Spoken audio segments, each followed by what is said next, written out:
ಇವತ್ತು ನಾನು ರಸ ಮಾಡ್ತಾಯಿದ್ದೀನಿ. ಅದು ಸಿಂಪಲ್ ರಸ ಮಾಡ್ತಾಯಿದ್ದೀನಿ ನಾನು, ಬೇಳೆ ಏನೂ ಹಾಕ್ತೀರಾ. ಅದಕ್ಕೆ ಬೇಕಾಗುವ ಪದಾರ್ಥ ಟೊಮೆಟೊ ಒಂದು 4, ಅದಕ್ಕೆ ಹುಣಸೆಹಣ್ಣು ಒಂದು ಚೂರು ಹಾಕ್ಕೊಂಡಿದ್ದೀನಿ, ಒಂದಿಷ್ಟು ಹಾಕ್ಕೊಂಡಿದ್ದೀನಿ ಹುಣಸೆಹಣ್ಣು ಬೇಯಿಸೋಕ್ಕೆ. ಒಣಮೆಣ್ಸಿನ್ಕಾಯಿ ನಿಮಗೆ ಖಾರಕ್ಕೆ ಎಷ್ಟು ಬೇಕೋ ಅಷ್ಟು, ಕೊತ್ತಂಬರಿ ಸೊಪ್ಪು, ಕರಿಬೇವಿನ ಸೊಪ್ಪು, 1 ಗೆಡ್ಡೆ ಬೆಳ್ಳುಳ್ಳಿ, ಜೀರಿಗೆ ಮೆಣಸು, 1 ಸ್ಪೂನ್ ಜೀರಿಗೆ, 1 ಸ್ಪೂನ್ ಮೆಣಸು, ಉಪ್ಪು, ಒಗ್ಗರಣೆಗೆ ಸಾಸಿವೆ, ಎಣ್ಣೆ, ಅರಿಶಿನ. ರುಬ್ಕೊಳಕ್ಕೆ ಹಾಕಿದಾಗ ನಿಮಗೆ ತೋರಿಸ್ತೀನಿ ನಾನು.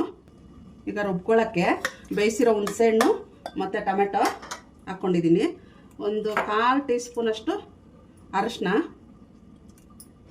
ಸ್ವಲ್ಪ ಕೊತ್ತಂಬರಿ ಸೊಪ್ಪು,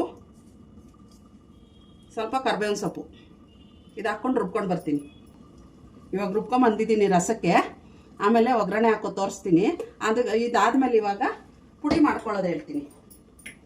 ಈಗ ಜೀರಿಗೆ ಮೆಣಸು ಹಾಕ್ಕೊಂಡಿದ್ದೀನಿ. ಇದಕ್ಕೆ 2 ಮೆಣಸಿನ್ಕಾಯಿ, ಯಾಕೆಂದರೆ ಹಂಗೆ ಹಾಕಿದ್ರೆ ಸ್ವಲ್ಪ ಖಾರ ಕಮ್ಮಿ ಆಗುತ್ತಲ್ಲ, ಅದಕ್ಕೆ 2 ಮೆಣಸಿನ್ಕಾಯಿ ಹಾಕಿದ್ದೀನಿ ಪುಡಿ ಮಾಡೋಕ್ಕೆ. ಆಮೇಲೆ ಇದು ಒಗ್ಗರಣೆಗೆ ಹಾಕ್ಕೊಳ್ತೀನಿ. ಈಗ ಇದು ಪುಡಿ ಮಾಡ್ಕೊಂಬರ್ತೀನಿ. ಈಗ ಜೀರಿಗೆ ಮೆಣಸು ಮೆಣಸಿನ್ಕಾಯಿ ಮತ್ತು ಕರಿಬೇವು ಹಾಕಿ ಪುಡಿ ಮಾಡ್ಕೊಂಬಂದಿದ್ದೀನಿ. ಅದಕ್ಕೇ ಇವಾಗ ಬೆಳ್ಳುಳ್ಳಿ ಹಾಕ್ಬಿಟ್ಟು ಸುಮ್ಮನೆ ಒಂದು ರೌಂಡು ಜಜ್ಜೋ ಬದಲು ಸುಮ್ಮನೆ ಇದರಲ್ಲೇ ಹಾಕ್ಬಿಟ್ಟು ಒಂದು ರೌಂಡ್ ಹಾಕ್ಕೊಂಡು ಬರ್ತೀನಿ. ಈಗ ಬೆಳ್ಳುಳ್ಳಿ ಹಾಕ್ಕೊಂಡು ಸ್ವಲ್ಪ ಗ್ರೈಂಡ್ ಮಾಡ್ಕೊಂಬಂದಿದ್ದೀನಿ. ಹಿಂಗಿದ್ರೆ ತುಂಬ ಟೇಸ್ಟ್ ಆಗಿರುತ್ತೆ. ಹಂಗೆ ಜಜ್ಜಿ ಹಾಕಿದ್ರೆ ಇದ್ರ ರಸ ಎಲ್ಲ ಇಳಿಯಲ್ಲ ಬೆಳ್ಳುಳ್ಳಿ. ಹಿಂಗೆ ಮಾಡಿದ್ರೆ ಚೆನ್ನಾಗಿರುತ್ತೆ. ಈಗ ಒಗ್ಗರಣೆ ಹಾಕೋದು ತೋರಿಸ್ತೀನಿ.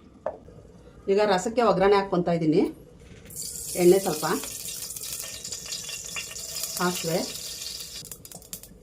ನಾವು ಪುಡಿ ಮಾಡ್ಕೊಂಡಿದ್ವಲ್ಲ ಆ ಪುಡಿ ಹಾಕ್ಕೊಂಡು ಎಣ್ಣೆಯಲ್ಲಿ ಸ್ವಲ್ಪ ಈ ಥರ ಫ್ರೈ ಮಾಡ್ಕೋಬೇಕು.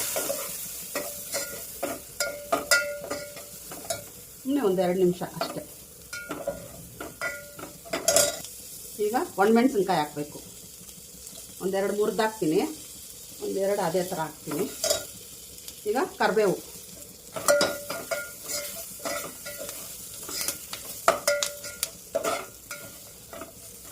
ಇದಾಗಿದೆ. ರುಬ್ಕೊಂಬಂದಿದ್ದೀನಲ್ಲ ಅದಕ್ಕೆ 1 ಗ್ಲಾಸ್ ನೀರು ಹಾಕಿದ್ದೀನಿ.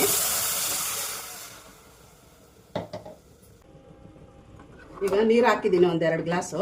ಇನ್ನೂ 1 ಗ್ಲಾಸ್ ಹಾಕ್ಕೊಬೋದು. ಅಂದರೆ ರಸ ತೆಳ್ಳಗೇ ಇರಬೇಕು. ನಾನು ರಸ ಜಾಸ್ತಿ ಮಾಡ್ತಾಯಿದ್ದೀನಿ, ಅದಕ್ಕೆ ಇನ್ನೊಂದು ಗ್ಲಾಸ್ ಹಾಕ್ಕೊತೀನಿ. ಇನ್ನೊಂದು ಗ್ಲಾಸ್ ನೀರು ಹಾಕಿದ್ದೀನಿ. ಈಗ ರುಚಿಗೆ ತಕ್ಕಷ್ಟು ಉಪ್ಪು.